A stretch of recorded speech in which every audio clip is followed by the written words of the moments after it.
Hello? The Ed? Yeah. Hey, it's Dave Dameshek. How are you, man? Hey, what you doing? Nothing. I'm doing the podcast. Oh, yeah, you doing... They got you still doing that, huh? Yeah, they still have me doing that, and you know, hopefully you're going to join us here for a little bit of a chat. You got a couple minutes, I hope, right? Yeah, we're just driving around working. What do you mean? You don't drive, do you? No, Franklin driving, and I'm helping him, and we working, trying to make some money. We about to take a trip tomorrow. We about to go out of town and stuff, so... Is that right? So wait a second. First of all, so you and your friend Franklin, who drives you everywhere, are working, right? What kind of work are you doing? We selling coupon books. Selling coupon books. What does that consist of? What kind of, for the grocery store, you mean? No, they got a book that you get is for the police something association. Yeah. And we got to go around and people order the books and they give us a piece of paper and say, go to this address, drop this book off. All right, I'm not sure. And we go to people's house and drop it off, and then they pay us $13 for every book. Wow, that's not too bad. Good for you, the Ed. Industrious, even. I'm glad to hear that. Maybe then you can start to... We got 10 books we got to deliver today. Really? Well, great. Well, what role are you playing if Franklin's doing the driving? Aren't you really sort of unnecessary? No, I'm the one that got me the job, and then he drives me. Mm-hmm. So, you know, he get a couple dollars, but I get most of the money. Well, that doesn't seem fair. Seems like the hardest part of the job would be the actual driving around. Are you paying the gas at least? No, he got his girlfriend or whatever, wife, whatever you want to call her. She got him one of them GPS things. Yeah. You mash in the address on there, it take you right to it.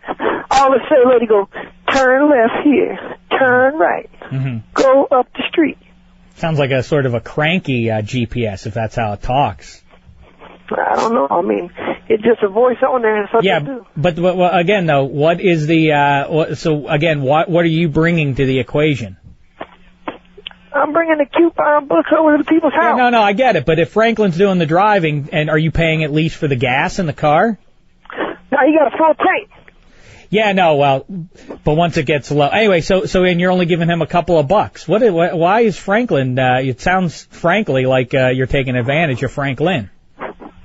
No, I don't think so. It's just how it goes sometimes. You gotta make sure you work and make the money, because if you don't, you ain't gonna have none. Well, that's I guess a good point. And, so of course, I don't know if you've forgotten about this, the Ed, but I told you I was going to call you. I talked to you exactly 1 week ago, and I said I was going to get in touch with you today, and we were going to go over some, because you enjoy the college football and the pro football. I thought you might give us some of your best bets of the weekend. We're going to Burbank tomorrow to the airport and getting on the plane. We're going to fly to Texas and go see Texas play Texas Tech. Is that right? Good for you. Yeah. I'm surprised by that. So you scared up the money through this little endeavor you're doing right now, huh? No, I already had a little bit of money. I won, $900. I remember you mentioning that. Then I got 2 tickets on eBay for $525. $525? Yeah, they said they're good seats, though. Yeah, but that's a lot of loot, isn't it? Yeah, but I want to see the number 1 team play. All right, so you're going to go see Texas and Texas Tech play. What a thing that's going to be down in Lubbock, Texas. Yeah, I've never been there. I've never been there myself, but I imagine it's going to be. Have you ever been there? No, like I just said, I've never been there. No. Me either. Right, and you just said that too. Right. So neither of us have ever been there, but I imagine it's going to be very festive this weekend with the big game coming to town.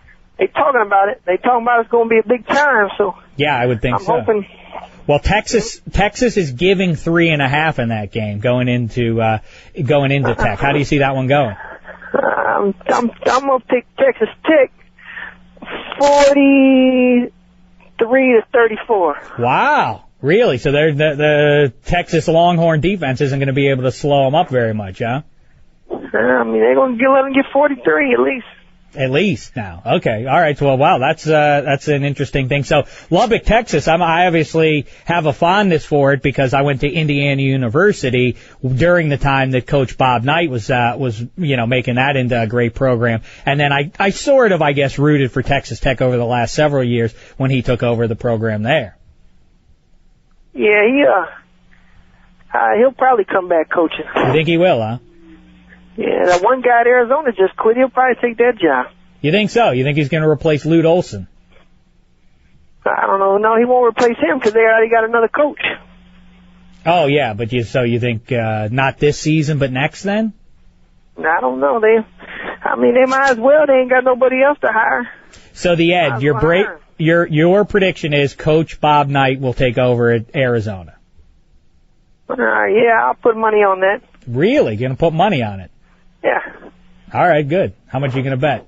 I don't know if there's any sports book that would take that action. They probably would if you told them to. They'd probably do it. All right, well, so that's interesting. That'll be interesting to keep an eye on.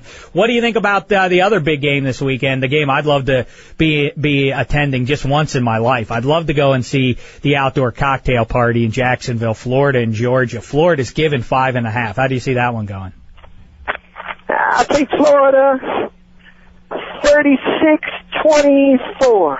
All right, so another exciting game, it sounds like. Two high-scoring games, the two signature games of the weekend, I guess, right? I guess. There's a lot of games going on. It just depends on what teams you like. Yeah, I guess you're right. You make a good point there. So, some people think that when Colorado plays Nebraska, that's a good game. But I don't know why they would think that, but they do. Yeah, and then there's some good NFL games too, and specifically the Steelers lost. Well, that's not funny. That was disappointing for a lot of people. And man, they even knew the Giants' plays. Yeah. What? They even knew the plays and still couldn't stop them. What do you mean they knew the plays? You didn't see that on the thing? No, I didn't. What's that? You got to get the internet. I got the internet back. Uh-huh. Shows that they read Eli Manning's lips on the play when they stopped him at the goal line. Oh, yeah. I'm sorry. I did hear about that. Giving plays away, and the Steelers still said, man, you're still too tough. Mm-hmm. Well, I listen, the Steelers had a lot of guys out, so, I give them a pass on that game. They were right in there. But speaking of those Giants, they are welcoming the Dallas Cowboys to town this weekend, the Meadowlands. Giants are giving 8 points. That seems like a ton to be giving the Cowboys. How do you see that one going? Well, it's in the Giants Stadium, right? The Meadowlands is where the Giants play. 42-17 Giants. They're going to kill them, huh? Oh, yeah, of course. All right, and then what about the other big game of the weekend? Sunday night's game is the Patriots at the Colts. The Colts right now. You know, I love the Colts. Yeah, 5.5 is what they're giving. They got to fire that Tony Dungy No. That guy is the most overrated bum in the world. Well, he's the Super Bowl champion just 2 years ago. That don't mean nothing. I've hated him since they signed him. When they signed him up, they should have had a press conference 10 minutes later saying they're sorry they made a mistake. I don't understand why they would do that when he's been as successful as he has. When he was on the Tampa Bay Buccaneers, yep. Then they said, oh, he's the greatest defensive coach of all time. Sure. As they said, the Colts ain't never had a defense. Never. After 3 years, you should have kicked him out. Anybody could coach offense. Can't everybody coach defense?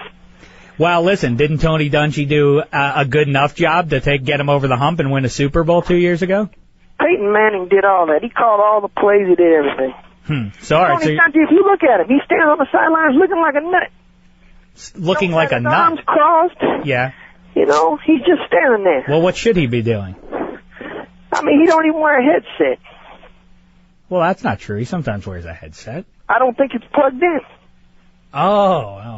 I don't know if that's true. I don't have anybody to verify that, but I'm pretty sure. Telling you, I tell you the truth on everything. Yeah, but he talks into it, though. He has the little, he's talking to himself going, oh, my goodness, what am I doing out here coaching? How do you know that? You could probably read his lips if you look close enough. Yeah, but you can't read lips, though, right? Why? Well, because you're speculating. You're just it's reckless conjecture on your spectacles. No. Glasses. It's reckless conjecture. I say that you're saying that Tony Dungy is just talking to himself. Facts. That's all you got to say about him. What that he has one of the best winning records of any coach there is. That don't mean nothing. It doesn't? That's what would you say? Facts are facts. He's a winner. He's been a winner at Tampa Bay, and he's now a winner at Indianapolis. Pretty consistent. It doesn't mean a lot on that. What? It don't mean a lot. What does that? Why does it not mean a lot? He won with Tampa Bay. It can't mean nothing. I don't know what it means. He won with Sean King and Brad Johnson down in Tampa Bay, and now he's a winner with Peyton Manning. Two completely different kinds of teams, and the one consistent thing is that they win games, right? I mean, if you say so. Well, no, it's not just that I say so. It's you like guys to throw back at